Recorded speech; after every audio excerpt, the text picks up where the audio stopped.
Bonsoir à tous. Aujourd'hui je reviens pour plusieurs vidéos car j'ai terminé toutes mes BD donc du chant d'Excalibur. Par contre j'avais pas fait la vidéo du tome 2 donc je vais la faire maintenant. Le tome 2 s'intitule Le Cid aux 1000 charmes. Donc c'est le chant d'Excalibur d'Arleston. Voilà. Quatrième de couverture, c'est toujours la même histoire. Donc je vais faire d'ailleurs plusieurs vidéos à la suite. Je vais finir les tomes suivants en fait parce que ça va être trop court sinon pour une seule vidéo.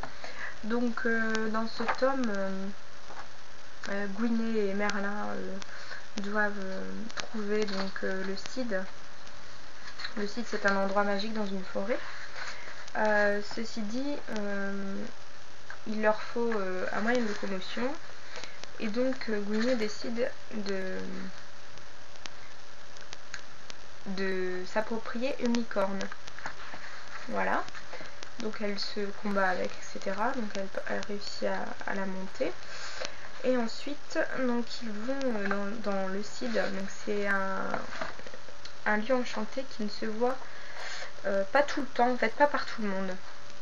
Donc c'est pour ça que il n'est pas accessible à tout le monde celui.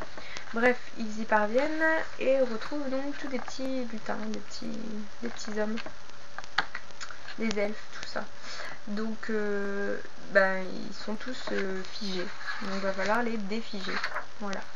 Et c'est à l'issue de ce tome que Fardé, donc un petit elfe, se joint à nos deux compagnons. Voilà, donc c'est très sympa comme BD. J'aime beaucoup. Le tome 3, je vous en ai déjà fait la revue. Je vais tous les montrer. Donc, le numéro 1, donc c'était Le Réveil de Merlin. Voilà. Le numéro 2, donc c'est Le Cid aux 1000 charmes, que je vais vous montrer. Le numéro 3, c'est celui que j'ai présenté déjà dans une vidéo, c'est La Griffe de Rome.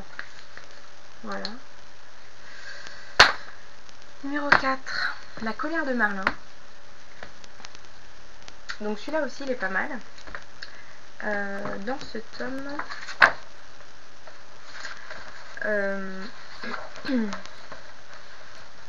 en fait, que je me souvienne, on enlève Excalibur donc à Gwyné, donc elle doit la retrouver. Plein de références humoristiques, c'est vraiment très drôle. Numéro 5, Is la Magnifique. Voilà. Donc Is la Magnifique.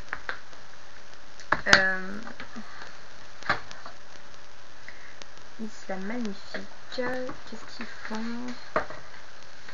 Oui, il y a un roi qui est malade parce que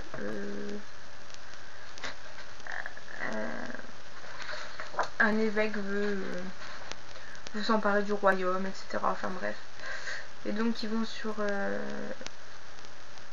ils vont dans un château qui a été construit au bord de la mer. Et enfin bref, il y a une entourloupe là-dedans. Les religieux qui veulent s'emparer du pouvoir, enfin voilà. Donc c'est aussi pas mal.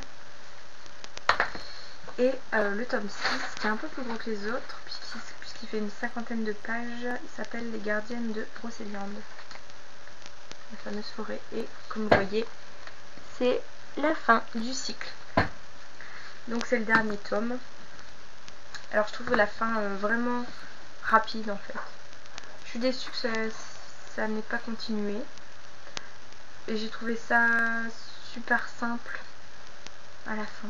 Je sais pas, je m'attendais à un petit peu plus de difficulté de leur part, etc. Mais ça a été tout seul. Voilà. Puis leur mission est terminée.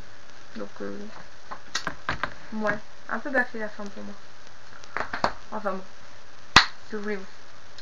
C'est comme ça. Donc, je reviens tout à l'heure pour une autre vidéo. Donc les BD, je dois les rendre à mon frère. Il m'en passera d'autres.